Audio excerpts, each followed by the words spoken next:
Hebreus, capítulo 13, versículo 1 ao 6. Ouçam atentamente a palavra do Senhor que nos diz: seja constante o amor fraternal. Não negligencieis a hospitalidade, pois alguns, praticando-a sem o saber, acolheram anjos.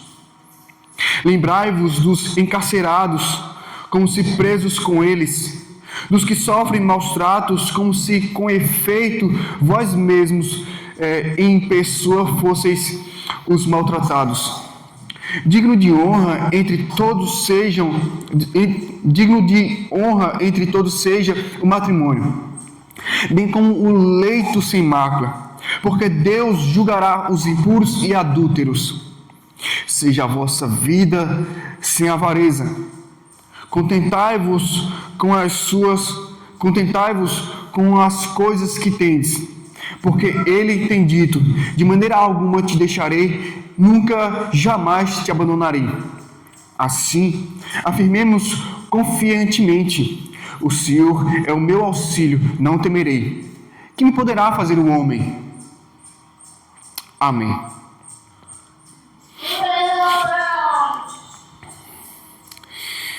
Nós iremos meditar sobre o seguinte tema em cima dessa passagem que acabou de ser lida. A vida cristã continua. Poderíamos deixar tantos outros temas aqui, mas o propósito dessas palavras finais da carta aos Hebreus, essas exortações finais, trazem esse chamado aos irmãos judeus que estavam espalhados por causa da perseguição, para continuarem fiéis e íntegros com Deus e os irmãos. Em meio às pressões, às perseguições, em meio aos sofrimentos, a vida cristã continua. A vida cristã continua, irmãos. E do verso 1 ao 6, nós podemos dividir de duas maneiras: cuidar uns dos outros, verso 1 ao 3, e do 4 ao 6, manter a pureza e santidade. A vida cristã continua. Em meio às lutas, em meio aos sofrimentos, a vida cristã continua. E ele começa trazendo aos irmãos as seguintes palavras: seja constante o amor fraternal.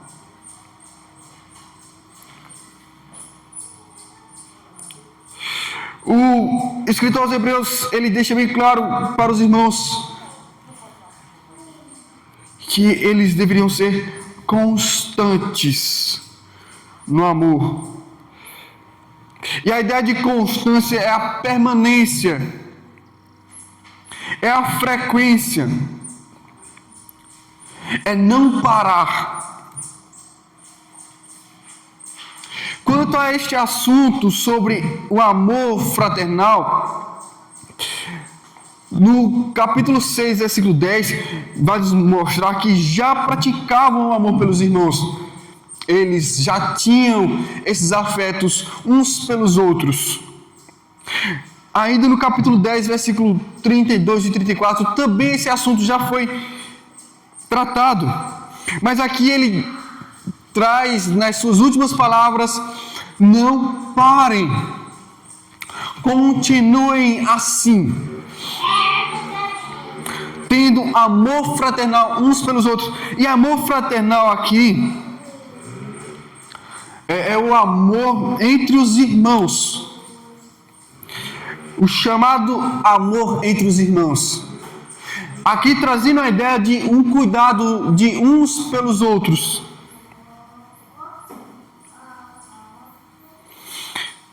O cuidado de uns pelos outros deve continuar na nossa vida cristã. Deve ser algo que deve ser praticado de maneira que nós não venhamos negligenciar.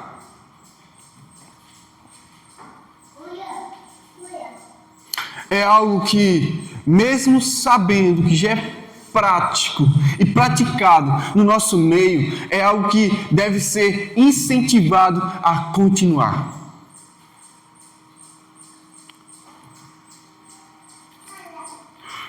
Como todo conselho aos irmãos que estavam sofrendo, de continuem, olhem para Cristo, estejam em oração, estejam lembrando das bênçãos de Deus em suas vidas, estejam lembrando da graça de Deus, estejam lembrando de quão precioso é o Evangelho, estejam lembrando de quantas coisas Deus fez no passado com os nossos irmãos e está fazendo com vocês em meio aos seus sofrimentos.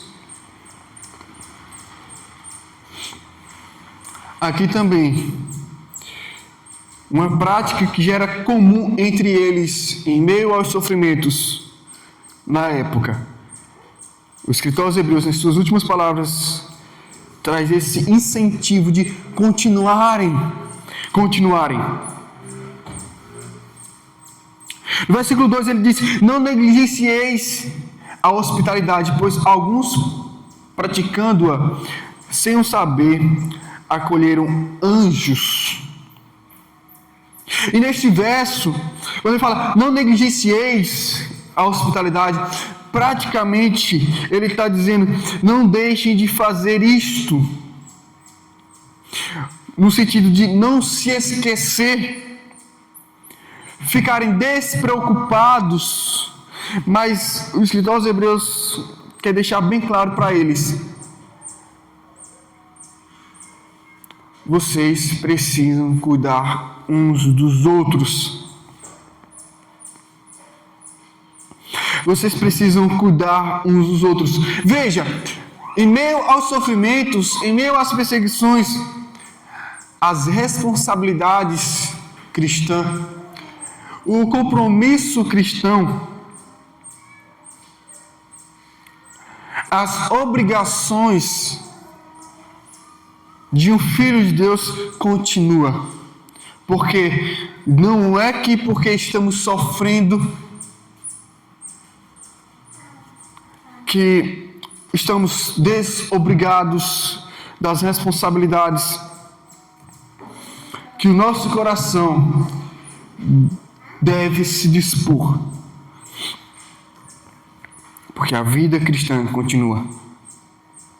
E ele fala para não ficarem despreocupados, não se esquecerem da hospitalidade. E hospitalidade aqui é o acolhimento, é um amor pelos irmãos que não fazem parte dos próximos. Uma das razões porque a hospitalidade deveria ser uma prática cristã, algo que hoje ainda acontece, mas com tão pouca frequência, tendo em vista principalmente porque nos nossos dias, aqui no nosso país, temos a liberdade de expressão de religião e nós podemos professar Cristo abertamente, publicamente e proclamar o Evangelho sem que haja nenhuma opressão direta necessariamente. Há sim uns lapsos, há sim uns relatos de acontecimentos do nosso país, de perseguição cristã, mas não com tanta frequência quanto em lugares que até as leis governamentais proíbem.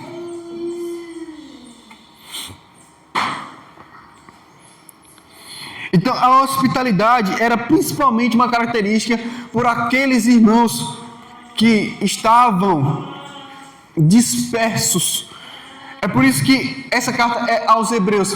Hebreus é uma palavra que traduz a ideia de quem peregrina em terra estranha.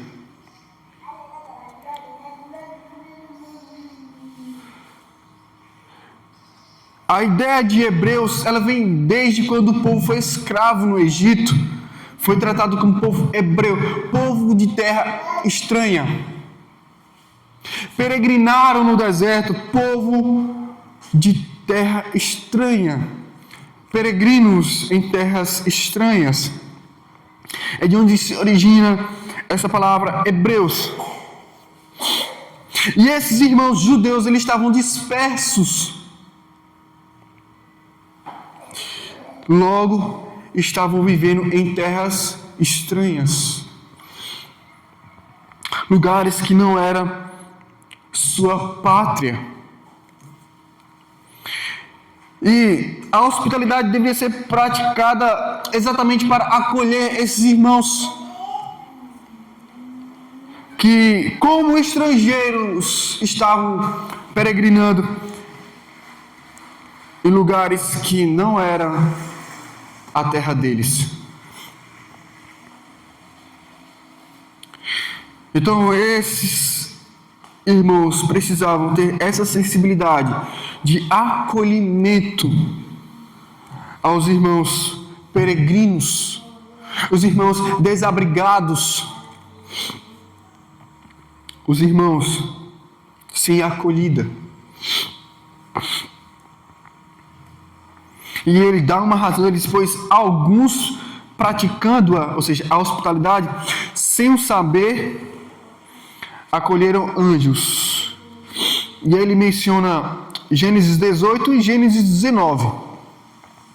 Tanto o momento que Abraão encontra 3 anjos, como também Ló tem esse contato com anjos e os acolhe.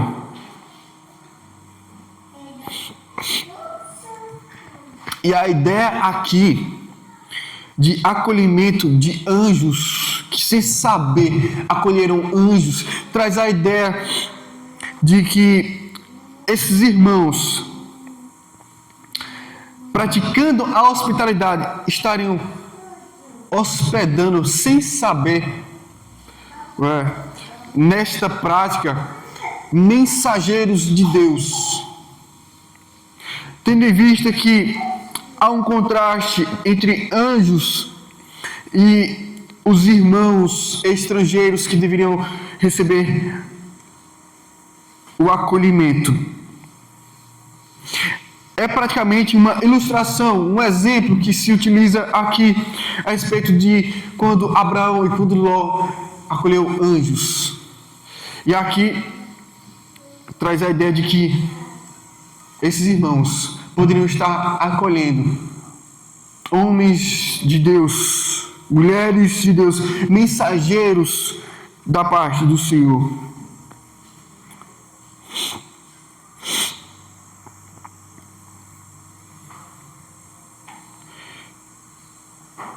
Ou seja, praticamente do verso 1 ao 3, esse cuidar uns dos outros na vida cristã que continua em meio aos sofrimentos, em meio às perseguições, traz a ideia de que a igreja de Cristo, os irmãos perseguidos, por mais que pressão estejam sofrendo, a responsabilidade e o compromisso, ele também continua. Continua a responsabilidade de cuidar dos necessitados, dos irmãos necessitados. Veja o verso 3: lembrai-vos dos encarcerados, como se presos com eles. Sim, aqui se refere aos irmãos que por causa de Cristo estavam sendo presos, que pela causa cristã estavam presos, que pela causa do Evangelho estavam sofrendo o encarceramento. E aqui o escritor pede: lembrem-se, estejam atentos, levem em consideração, se recordem, não se esqueçam dos irmãos que estavam presos, dos que estavam presos.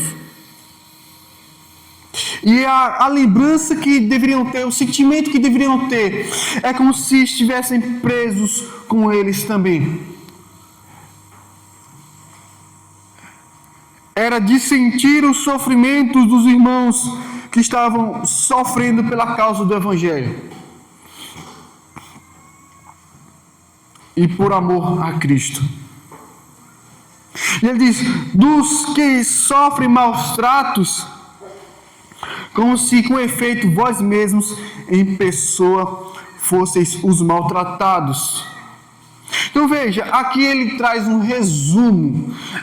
Haveria tantas outras coisas que ele poderia colocar dos cuidados pelos irmãos, mas veja, ele coloca especificamente com relação à situação em que eles estavam vivendo e que eles deveriam ter a sensibilidade, o cuidado, o amor pelos irmãos que estavam sofrendo maus tratos, sim, que estavam sofrendo maus tratos. Os maus tratos aqui era praticamente a tortura psicológica, a tortura física, as afrontas,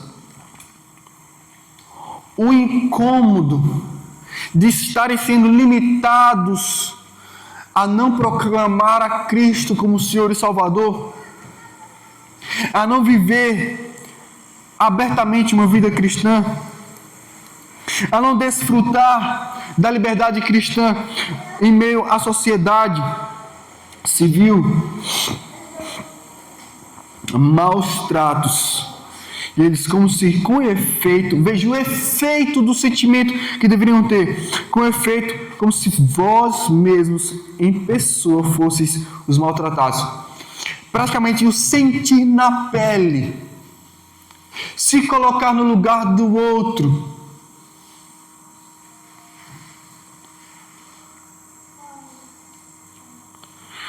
A vida cristã continua. E do verso 4 ao 6, manter a pureza e santidade. E ele diz, digno de honra entre todos seja o matrimônio. E aqui o matrimônio claramente se referindo a um casal, a um casamento, conforme as orientações divinas, conforme prescrito por Deus. Bem como o leito sem mácula. Ou seja, um casamento e um casal que não é corrompido pelo pecado. Eis porque Deus julgará os impuros e adúlteros. E aqui ele traz tanto a ideia de leito sem mácula, trazendo a ideia de deve ser sem impureza, e com relação a matrimônio, os que não devem adulterar, considerando o fato de que Deus trará juízo sobre todo impuro e todo adúltero. E aqui ele traz uma ideia praticamente geral com relação à imoralidade sexual. Que nem os casais devem quebrar o contrato, o pacto, a aliança feita entre ambos perante Deus. Que não deve haver nenhuma traição ou adultério, que não deve ser alterado, mas deve ser honrado.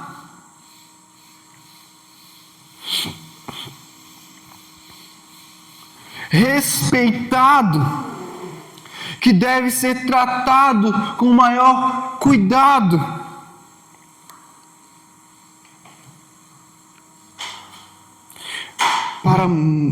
Para a permanência de uma pureza.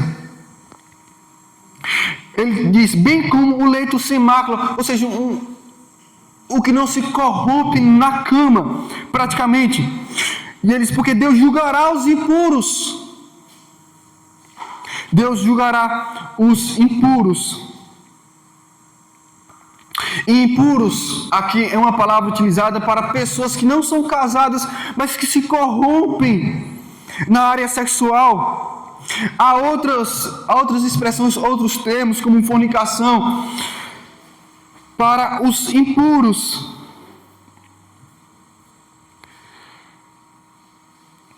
Mas a relação sexual, ela deve ser praticada entre duas pessoas,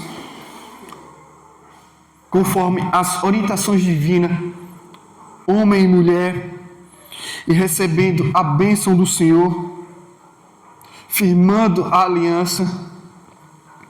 Somente um casal, e somente um casal, e também mantendo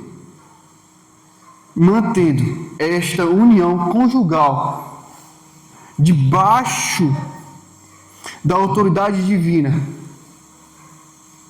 porque a própria autoridade divina requererá a pureza desse relacionamento. Deus julgará os impuros e adúlteros. Deus trará juízo.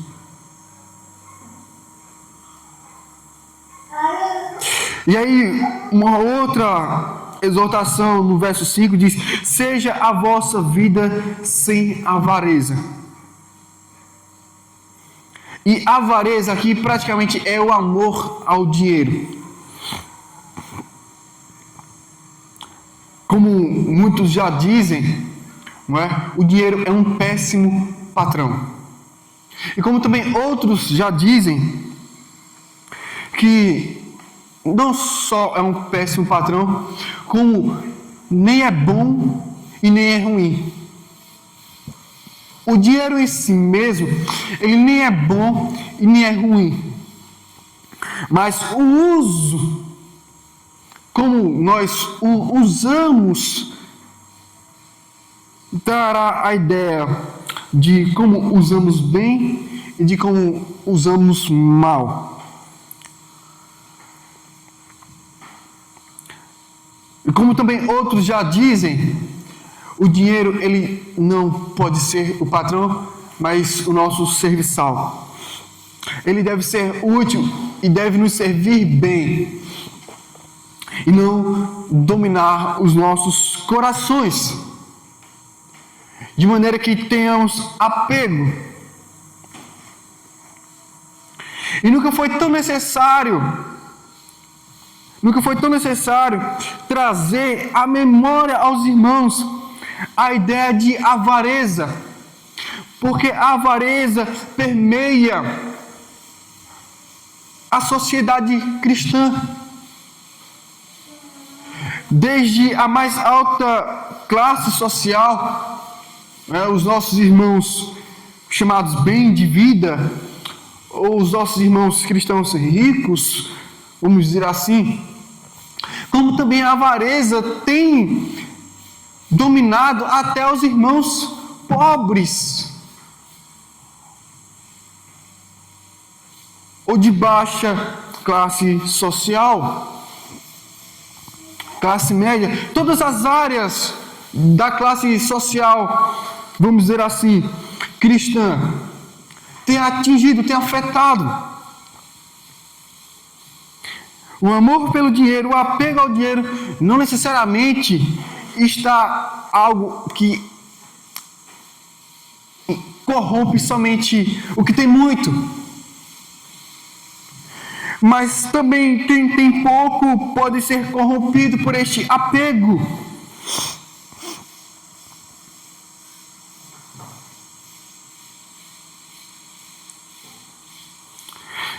De acordo com o contexto, vejamos, os nossos irmãos hebreus, muitos estavam perdendo seus próprios bens. Muitos estavam sofrendo de tal maneira que não tinham o que comer. E possivelmente estavam sofrendo por falta de dinheiro. E uma das razões porque possivelmente o escritor aos Hebreus traz essas duas exortações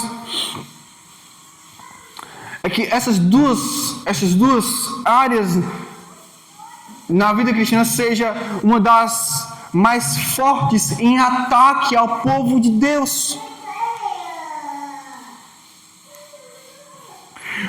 Um dos maiores ataques, uma das maiores investidas de Satanás.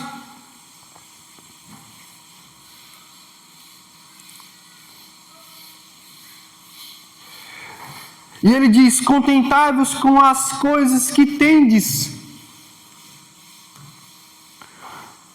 Ou seja, que haja um contentamento.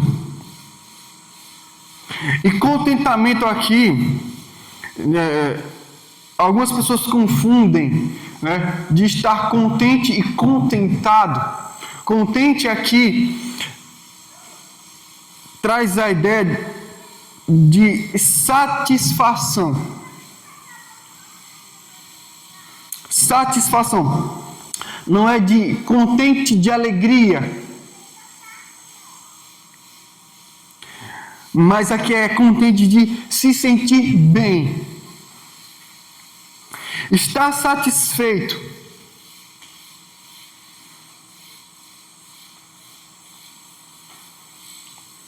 Contentai-vos com as coisas que tendes. Isso nos livra da murmuração. Isso nos livra das reclamações por coisas que não temos. E nos ensina a ser grato pelas coisas que Deus já nos concedeu. Nos ensina a orar para que Deus nos conceda a graça de alcançarmos as coisas que nós não temos e que muitas vezes são necessárias para as nossas vidas. Isso não anula o fato de nossas necessidades serem saciadas. Mas aí ele continua e nos diz: porque ele tem dito, de maneira alguma te deixarei, nunca jamais te abandonarei. Ou seja, o Senhor está provendo. O Senhor está cuidando. Nós temos Deuteronômio 31, temos Josué capítulo 1, onde o Senhor fala com o seu povo,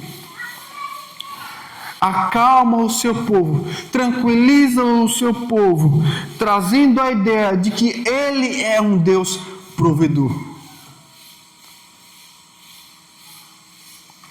E que Ele está cuidando dos mínimos detalhes de nossas vidas.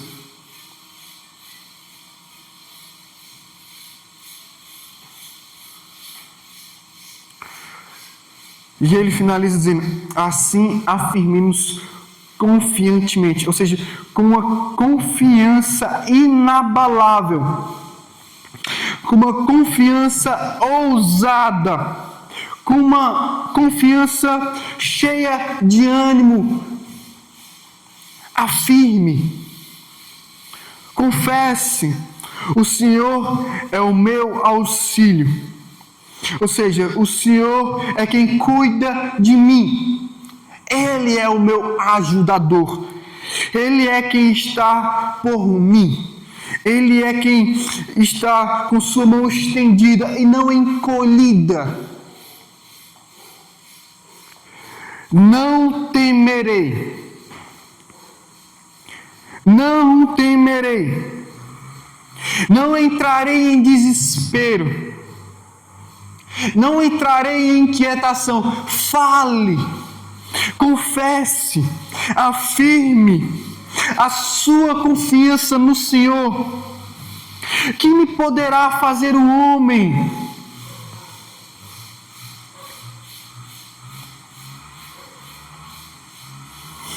Que me poderá fazer o homem? Salmo 118, versículo 6. O Senhor está comigo, não temerei. Que me poderá fazer o homem?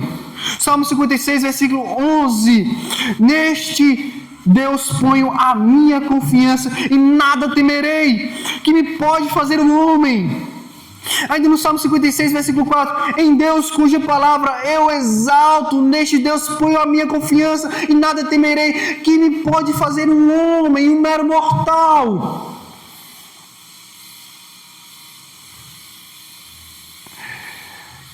Nós precisamos ter a consciência de que em meio aos sofrimentos a vida cristã continua. Devemos continuar a nossa vida cristã e nossas responsabilidades cristãs, cuidando uns dos outros, mantendo a pureza e a santidade. Então me permita trazer essas últimas palavras, de que os sofrimentos não são uma desculpa para deixar de amar e cuidar uns dos outros, dos irmãos. Fulano tem seus problemas, eu estou com os meus problemas. Que cada um se vire com seus próprios problemas.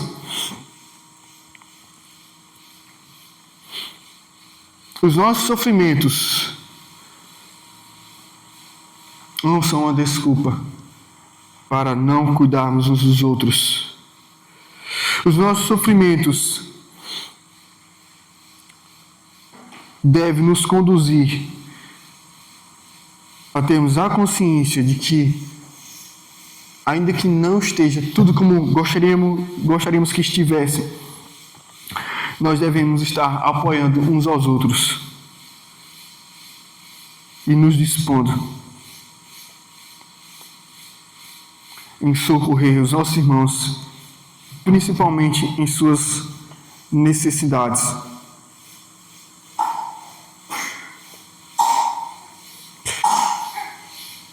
E por último, que a imoralidade sexual e a apego ao dinheiro são pecados tão sérios quanto qualquer outro pecado. O que o escritor aos Hebreus praticamente está fazendo aqui é um resumo. Ele poderia fazer uma lista enorme de pecados a serem evitados, mas a infidelidade conjugal, a idolatria com relação ao dinheiro, estão nessas práticas que Deus julgará.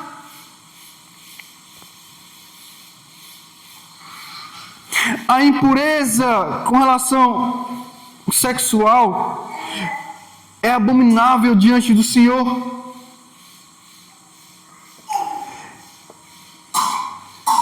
Veja o que nós mais vemos na sociedade pagã em que vivemos: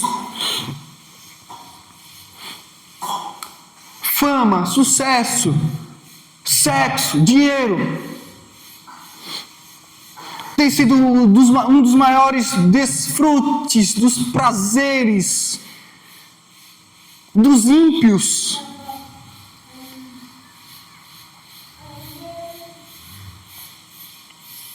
Imoralidades das quais o povo de Deus não pode se contaminar.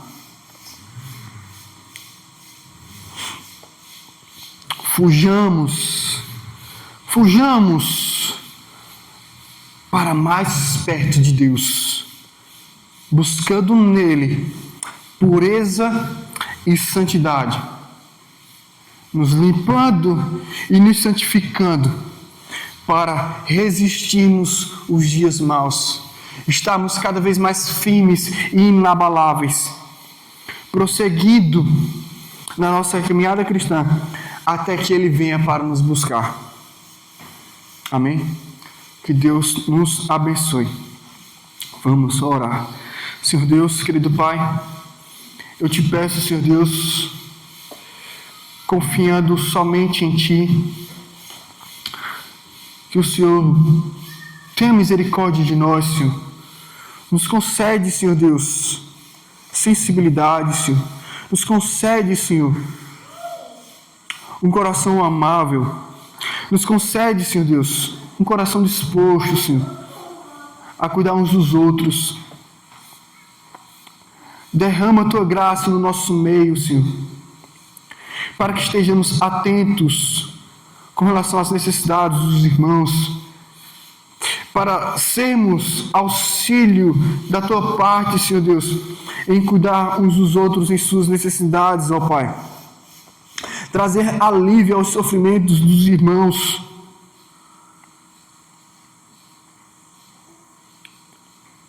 Nos ajuda, Senhor.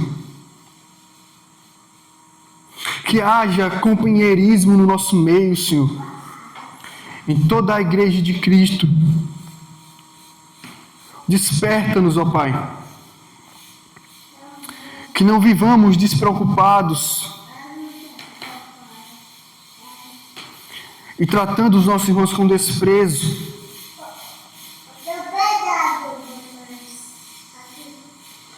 Ajuda-nos, ó Pai. Ajuda-nos. Ajuda-nos para ajudar, Senhor.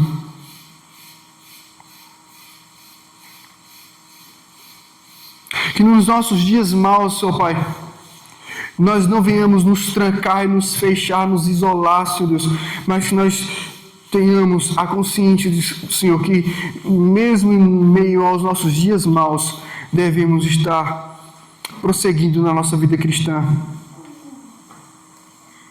e apoiando uns aos outros, e muitas vezes nos apoiando uns nos outros, levando os fardos uns dos outros, intercedendo uns pelos outros, aconselhando uns aos outros, orientando na Tua palavra uns aos outros, porque este é o Teu amor derramado em nós, para que venhamos amar fraternalmente.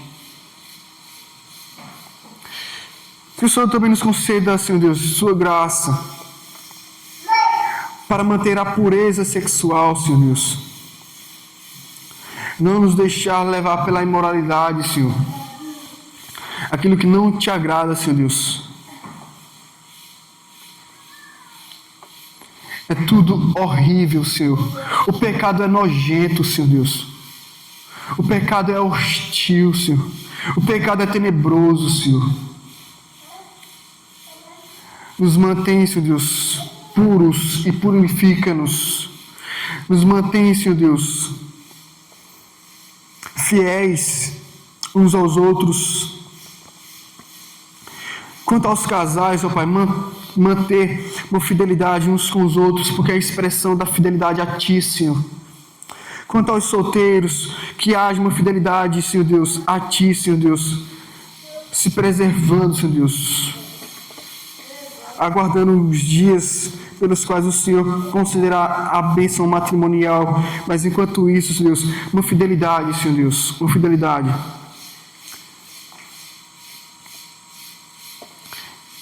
A infidelidade conjugal é o adultério, Senhor Deus.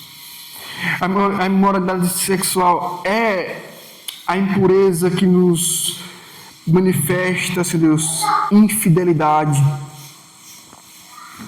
Tem misericórdia, Senhor Deus. Porque o amor ao dinheiro, Senhor Deus, o apego ao dinheiro, a idolatria, Senhor, com relação às coisas, nos faz, Senhor Deus, produzir deuses para nós e nos faz, Senhor, enxergar, Senhor Deus, o dinheiro como se fosse o nosso próprio Deus. E o Senhor Jesus Cristo nos exortou e nos chamou a atenção a termos o cuidado de não amarmos o dinheiro, para não servirmos a dois senhores, agradar a um e aborrecer a outro. Nós não podemos servir a Deus e às riquezas, disse o Senhor Jesus Cristo, que não haja, Senhor Deus, no nosso meio, Senhor Deus, tal sentimento, e que se houver, que haja arrependimento.